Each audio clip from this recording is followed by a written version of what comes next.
Hello guys, welcome back to my beginner English class number 11, and today we are learning a new topic called B forms. So last 10 classes ನೀವು ನೋಡಿ practice ಮಾಡಿದ್ದೀರಾ ಅಂದ್ಕೊಂಡು ನಾನು ಈ ಕ್ಲಾಸ್ನ start ಮಾಡ್ತಾ ಇದ್ದೀನಿ. ನೀವು ನೋಡಿಲ್ಲ ಅಂದರೆ ಫಸ್ಟ್ ಆ ಕ್ಲಾಸಸ್ ಮುಗಿಸಿ ಆಮೇಲೆ ಬನ್ನಿ. ಸೊ ಬಿ ಅಂದರೆ ಏನು ಇಂಗ್ಲೀಷ್ನಲ್ಲಿ? ಬಿ ಅಂದರೆ ಇರು. ಬಿಗೆ ಇರುವಂಥ ಡಿಫ್ರೆಂಟ್ ಫಾರ್ಮ್ಸ್ನೇ ನಾವು ಬಿ ಫಾರ್ಮ್ಸ್ ಅಂತ ಕರಿತೀವಿ. ಅಂದರೆ ಏನು? ಇಲ್ಲಿದೆ ನೋಡಿ, ಈ words am, is, are, was, were, will be. ಇವು ಬಿ ಅನ್ನುವ ವರ್ಬ್ನ ಡಿಫರೆಂಟ್ ಫಾರ್ಮ್ಸ್. ಬಿನ different forms, be forms. All right. Be ಅಂದರೆ ಇರು, ಮತ್ತೆ ಇವುಗಳ ಮೀನಿಂಗ್ ಏನು? ಇವುಗಳ ಮೀನಿಂಗ್ ಕೂಡ ಇರು ಅಂತಾನೇ ಆಗಿದೆ. ಮುಂದೆ ಎಕ್ಸಾಂಪಲ್ನಲ್ಲಿ ನಿಮಗೆ ಗೊತ್ತಾಗುತ್ತೆ ಹೇಗೆ ಅದರ ಮೀನಿಂಗ್ ಇರು ಅನ್ನೋದು ಬರ್ತಾ ಇದೆ ಅಂತ. ಈಗ ನೆನ್ಪಿಟ್ಕೊಳ್ಳಿ, ಬಿನ ಫಾರ್ಮ್ಸ್ ಈ 6 ವರ್ಡ್ಸ್ ಆ್ಯಂಡ್ ಇವುಗಳ ಮೀನಿಂಗ್ ಕೂಡ ಇರು ಅನ್ನೋದೇ. ಇಷ್ಟು ನೆನ್ಪಿಟ್ಕೊಂತೀರಾ? Yes. And out of these 6, is, am, are used in present tense. Present tense, ಪ್ರೆಸೆಂಟ್ನಲ್ಲಿ ಈ 3 ವರ್ಡ್ಸ್ನ ನಾವು ಯೂಸ್ ಮಾಡ್ತೀವಿ. ವಾಸ್, ವರ್ನ ಪಾಸ್ಟ್ ಅಲ್ಲಿ ಮಾತ್ರನೇ ಯೂಸ್ ಮಾಡೋದು, and will be is for future. All right, ಇಷ್ಟು ನೆನ್ಪಿಟ್ಕೊಳ್ತೀರಲ್ವಾ? ಕಾಪಿ ಮಾಡ್ಕೊಳ್ಳಿ. ಓಕೆ, ಫಸ್ಟ್ ಇಸ್, ಆಮ್, ಆರ್ನ ಪ್ರೆಸೆಂಟ್ನಲ್ಲಿ ಯೂಸ್ ಮಾಡ್ಕೊಳ್ತೀವಿ. ಇದರ ಮೀನಿಂಗ್ ಇರು ಅನ್ನೋದು. ಈಗ ನಾವು ಕಲಿಬೇಕು ಇವುಗಳನ್ನ ಯಾವ ಸಬ್ಜೆಕ್ಟ್ಸ್ ಜೊತೆ ಯೂಸ್ ಮಾಡ್ತೀವಿ. ಸೊ ಇವು ಬಿ ಫಾರ್ಮ್ಸ್ ಅನ್ನೋದು ಗೊತ್ತಾಯ್ತಲ್ವಾ? ಇವುಗಳನ್ನ ನಾವು ಸಬ್ಜೆಕ್ಟ್ ಜೊತೆ ಜಾಯಿನ್ ಮಾಡಬೇಕು, ಹಾಗೆ ಯೂಸ್ ಮಾಡೋದಕ್ಕೆ ಆಗೋದಿಲ್ಲ ಅಲ್ವಾ? ಜಾಯಿನ್ ಮಾಡೋಣ ಸಬ್ಜೆಕ್ಟ್ ಜೊತೆ. ಈಸ್, ಆಮ್, ಆರ್ನ ಇಲ್ಲಿ ನೋಡಿ, I am, you are, we are, they are, my friends are, he is, she is, it is, Kiran is.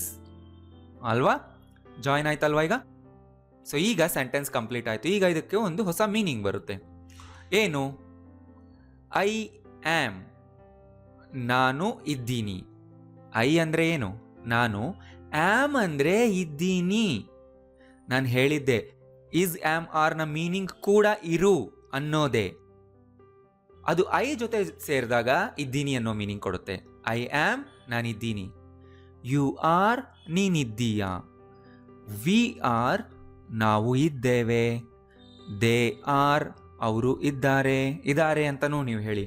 ನಾವಿದ್ದೀವಿ, ನೀನಿದೆಯಾ, ಅವರಿದ್ದಾರೆ, ಆ ಥರನೂ ನೀವು ಹೇಳ್ಬೋದು, ಆ ಥರನೂ ಬರ್ಕೋಬಹುದು. ಅರ್ಥ ಆಗೋದಿಲ್ಲ, important. Right. My friends are, ನನ್ನ ಫ್ರೆಂಡ್ಸ್ ಇದ್ದಾರೆ. ಹಿ ಈಸ್, ಅವನಿದ್ದಾನೆ. ಶಿ ಈಸ್, ಅವಳಿದ್ದಾಳೆ. ಇಟ್ ಈಸ್, ಅದಿದೆ. ಕಿರಣ್ ಈಸ್, ಕಿರಣಿದ್ದಾನೆ. ದ ಡಾಗ್ ಈಸ್, ನಾಯಿ ಇದೆ. ರೈಟ್. ಎಲ್ಲಿ ಇದೆ, ಯಾವ ಜಾಗದಲ್ಲಿದೆ, ಹೇಗಿದೆ ಅನ್ನೋದನ್ನು ನಾವು ಮುಂದಿನ ಕ್ಲಾಸ್ಗಳಲ್ಲಿ ಕಲಿಯೋಣ. ಈಗ ಬರೀ ಇಷ್ಟನ್ನೇ ಕಲಿಯೋದು. All right. ಈಗ ಗೊತ್ತಾಯ್ತಲ್ವಾ ಇಸ್, ಆಮ್, ಆರ್ ಒಂದು ಸಬ್ಜೆಕ್ಟ್ ಜೊತೆ ಸೇರಿದಾಗ ಏನು ಮೀನಿಂಗ್ ಕೊಡುತ್ತೆ ಅಂತ? ವಿಡಿಯೋ ಪಾಸ್ ಮಾಡಿ ಪ್ರಾಪರ್ ಆಗಿ ಕಾಪಿ ಮಾಡ್ಕೊಳ್ಳಿ. ಈಗ ಇದನ್ನ ರಿಪೀಟೆಡ್ ಆಗಿ ಚೆನ್ನಾಗಿ ಓದಿ. ಎಲ್ಲ ಸಬ್ಜೆಕ್ಟ್ಸ್ನು ಪ್ರೆಸೆಂಟ್ ಟೆನ್ಸ್ನಲ್ಲಿ ಹೇಳೋದಕ್ಕೆ ಬರಬೇಕು. ನಾವೀಗ ಕಲ್ತಿದ್ದು present tense. Is, am, are present ಟೆನ್ಸಲ್ಲಿ ಅಲ್ವಾ ಯೂಸ್ ಆಗೋದು. ಇದು ಈಗ ನಿಮಗೆ ಹೇಳೋದಕ್ಕೆ ಬರಬೇಕು. ಚೆನ್ನಾಗಿ ಪ್ರಾಕ್ಟೀಸ್ ಮಾಡಿ ಈ ಸ್ಲೈಡ್ನ. ಇದು ಪ್ರಾಕ್ಟೀಸ್ ಮಾಡದೆ ಮುಂದಕ್ಕೆ ಹೋಗಬೇಡಿ. ಮಾಡಿದ್ರೆ ಮಾತ್ರ ಹೋಗೋಣ. ನೆಕ್ಸ್ಟ್. ಸೊ ಪ್ರೆಸೆಂಟ್ ಟೆನ್ಸ್ನಲ್ಲಿ ಈಸ್, ಆಮ್, ಆರ್ ಗೊತ್ತಾಯ್ತು. ಯಾವ ಸಬ್ಜೆಕ್ಟ್ ಜೊತೆ ಯೂಸ್ ಮಾಡಬೇಕು ಅದು ಕೂಡ ನಿಮಗೆ ಗೊತ್ತಾಯ್ತು ಅಲ್ವಾ? Next. Past. Was, were. Where ಅಲ್ಲ, ವರ್. ಕೇಳಿಸ್ಕೊಳ್ಳಿ, ವರ್. ಇವೆರಡು ಪಾಸ್ಟ್ ಟೆನ್ಸ್ನಲ್ಲಿ ಯೂಸ್ ಮಾಡ್ತೀವಿ. ಯಾವ್ಯಾವ ಸಬ್ಜೆಕ್ಟ್ ಜೊತೆ ನೋಡಿ? ಐ ಜೊತೆ ವಾಸ್ ಇರುತ್ತೆ. ಪ್ರೆಸೆಂಟ್ ಆದರೆ ಆಮ್, ಪಾಸ್ಟ್ನಲ್ಲಿ was. I was, you were, we were, they were, my friends were. Present ಆಗಿದ್ರೆ ಆರ್ ಇರುತ್ತೆ, ಪಾಸ್ಟ್ನಲ್ಲಿ ವರ್. ಏನು ಮೀನಿಂಗ್ ಬರುತ್ತೆ ಹೇಳ್ತೀನಿ. He was, she was, it was, Kiran was. ನೋಡಿ, ಸಿಂಪಲ್. ಪ್ರೆಸೆಂಟ್ ಆದರೆ ಇದೀನಿ, ಇದೆಯಾ, ಇದಾನೆ, ಇದ್ದಾಳೆ. ಈಗ ಇದಕ್ಕೆ ಪಾಸ್ಟ್ನ ಮೀನಿಂಗ್ ಇರು ಅನ್ನೋದು ಕೊಡ್ಬೇಕಲ್ವಾ. ಪಾಸ್ಟ್ನಲ್ಲಿ ಇರು ಅಂತೀವ, ಪಾಸ್ಟ್ನಲ್ಲಿ ಇದ್ದೆ ಅಂತೀವಿ ಅಲ್ವಾ. ಎಸ್, ಅದೇ ಇದರ ಮೀನಿಂಗ್. ಐ ವಾಸ್, ನಾನಿದ್ದೆ. ಐ ಆಮ್ ಅಂದರೆ ನಾನಿದ್ದೀನಿ. ಐ ವಾಸ್ ಅಂದರೆ ನಾನಿದ್ದೆ. ಯು ವರ್, ನೀನ್ ಇದ್ದೆ. ನೋಡಿ, ಯು ವಾಸ್ ಅಂತಾರೆ, ತುಂಬ ಜನ ನಂಗೆ ಕೇಳಿಸ್ಕೊಂಡಿದ್ದು. ನೋ, ಯು ವರ್, ನೀನಿದ್ದೆ. ವಿ ವರ್, ನಾವು ಇದ್ದೆವು. ದೇ ವರ್, ಅವರಿದ್ದರು. ಮೈ ಫ್ರೆಂಡ್ಸ್ ವರ್, ಫ್ರೆಂಡ್ಸ್ ಇದ್ದರು. ಹಿ ವಾಸ್, ಅವನಿದ್ದ. ಶಿ ವಾಸ್, ಅವಳಿದ್ಲು. ಇಟ್ ವಾಸ್, ಇತ್ತು. ಕಿರಣ್ ವಾಸ್, ಕಿರಣ್ ಇದ್ದ. ದ ಡಾಗ್ ವಾಸ್, ಡಾಗ್ ಇತ್ತು. ಆಲ್ ರೈಟ್, ಗೊತ್ತಾಯ್ತಲ್ವಾ. ಸಬ್ಜೆಕ್ಟ್ಸ್ ಜೊತೆ ಇಸ್ ಆಮ್ ಆರ್ ಹಾಕಿದರೆ ಪ್ರೆಸೆಂಟ್ನಲ್ಲಿ ಇದ್ದೀನಿ, ಇದ್ದಾನೆ, ಇದ್ದಾಳೆ. ವಾಸ್ ವರ್ ಹಾಕಿದರೆ ಇದ್ದೆ, ಇದ್ದೆವು, ಇದ್ದ, ಇದ್ದಳು ಅಲ್ವಾ. ಈ ಸೆಂಟೆನ್ಸ್ ಮುಂದೆ ನಾವು ಇನ್ನೂ ಪ್ಲೇಸಸ್ ಹಾಕ್ತೀವಿ, ಪ್ರೆಪೋಸಿಷನ್ಸ್ ಬರುತ್ತೆ, ಮುಂದಕ್ಕೆ ಕಲಿತೀವಿ. ಈಗ ಇಷ್ಟು ಕಲ್ತ್ಕೊಳ್ಳಿ. ವಿಡಿಯೋ ಪಾಸ್ ಮಾಡಿ ಫಸ್ಟ್ ಬರ್ಕೊಳ್ಳಿ, ಅದಾದಮೇಲೆ ಚೆನ್ನಾಗಿ ರೀಡಿಂಗ್ ಮಾಡಿ. ಇವನ್ನ ನಿಮಗೆ ಹೇಳೋದಕ್ಕೆ ಬರಬೇಕು. ಐ ಜೊತೆ ವಾಸೇ ಯೂಸ್ ಮಾಡಬೇಕು, ಐ ವರ್ ಅಲ್ಲ. ಯು ವಾಸ್ ಅಲ್ಲ, ಯು ವರ್. ಹಿ ವರ್ ಅಲ್ಲ, ಹಿ ವಾಸ್. ಇದು ನಿಮ್ಮ ಬಾಯಿನಲ್ಲಿ ಚೆನ್ನಾಗಿ ಹೇಳೋದಕ್ಕೆ ಬರೋವರೆಗೂ ರೀಡಿಂಗ್ ಮಾಡಿ ಜೋರಾಗಿ. ಐ ವಾಸ್, ನಾನಿದ್ದೆ. ಯು ವರ್, ನೀನಿದ್ದೆ. ವಿ ವರ್, ನಾವಿದ್ವಿ. ದೇ ವರ್, ಅವರಿದ್ರು. ಹಿ ವಾಸ್, ಅವನಿದ್ದ. ಶಿ ವಾಸ್, ಅವಳಿದ್. ಫಸ್ಟ್ ಇಂಗ್ಲೀಷ್ ಓದಿ, ಆಮೇಲೆ ವಿತ್ ಕನ್ನಡ ಓದಿ, ಆಮೇಲೆ ಓನ್ಲಿ ಇಂಗ್ಲೀಷ್ ಓದಿ, ಆಮೇಲೆ ವಿತ್ ಕನ್ನಡ ಓದಿ. ಸೊ ನಿಮಗೆ ಹೇಳೋದಕ್ಕಂತೂ ಚೆನ್ನಾಗಿ ಬರಬೇಕು. That is the homework for today. ಇವತ್ತು ರೀಡಿಂಗೇ ನಿಮಗೆ ಹೋಮ್ವರ್ಕ್, ರೈಟಿಂಗ್ ನಾನೇನು ಕೊಡ್ತಿಲ್ಲ. All right, next. ಸೊ ಇದು ಪಾಸ್ಟ್ ಟೆನ್ಸ್ ಅಂತ ಗೊತ್ತಾಯ್ತಲ್ವಾ. ಫ್ಯೂಚರ್ನಲ್ಲಿ ಯೂಸ್ ಮಾಡೋದು ಒಂದೇ, ವಿಲ್ ಬಿ. ಎಲ್ಲ ಸಬ್ಜೆಕ್ಟ್ಗೂ ನಾವು ವಿಲ್ ಬಿನೇ ಯೂಸ್ ಮಾಡ್ತೀವಿ. ಇದಂತೂ ತುಂಬ ಸಿಂಪಲ್ ನೆನ್ಪಿಟ್ಕೊಳ್ಳೋದಕ್ಕೆ. Not only will, it's will be.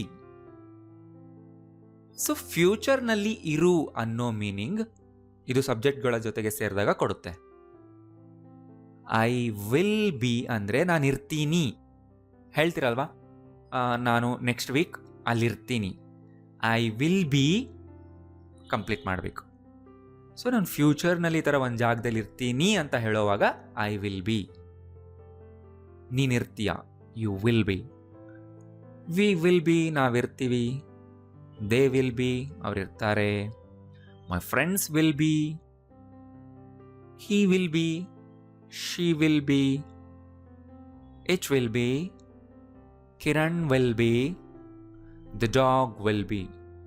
ಎಲ್ಲಿರೋದು? ಫ್ಯೂಚರ್ನಲ್ಲಿ. ಆ ಸೆಂಟೆನ್ಸ್ನ ನಾವು ಮುಂದಿನ ಕ್ಲಾಸ್ನಲ್ಲಿ ಕಂಪ್ಲೀಟ್ ಮಾಡ್ತೀವಿ. ಈಗ ಇಷ್ಟನ್ನ ನೀವು ಪರ್ಫೆಕ್ಟ್ ಆಗಿ ಹೇಳೋದಕ್ಕೆ ಬರಬೇಕು. ಫ್ಯೂಚರ್ ಟೆನ್ಸ್ ಸಿಂಪಲ್ ಇದೆ ಅಲ್ವಾ, ರೈಟ್? ಸೊ ಬರ್ಕೊಳ್ಳಿ ಫಸ್ಟ್ ಥಿಂಗ್. ನೆಕ್ಸ್ಟ್ ಇದನ್ನೆಲ್ಲ ರೀಡಿಂಗ್ ಮಾಡಿ, ಪ್ರಾಕ್ಟೀಸ್ ಮಾಡಿ ಚೆನ್ನಾಗಿ. ಸೊ ಇವತ್ತಿನ ಹೋಮ್ವರ್ಕ್ ಕೇಳಿಸ್ಕೊಳ್ಳಿ. ಈ ಸ್ಲೈಡ್ನಲ್ಲಿ ಪ್ರೆಸೆಂಟ್ ಟೆನ್ಸ್ನ ಬಿ ಫಾರ್ಮ್ಸ್ ಇದೆ. ಇದನ್ನು ಚೆನ್ನಾಗಿ ರೀಡಿಂಗ್ ಮಾಡಿ. 10 times 20 times ರೀಡಿಂಗ್ ಮಾಡಿ. ಇಂಗ್ಲೀಷ್ನ ಮಾತ್ರ ಒಂದ್ಸರಿ, ವಿತ್ ಕನ್ನಡ ಸೇರಿಸಿ ಇನ್ನೊಂದ್ಸರಿ.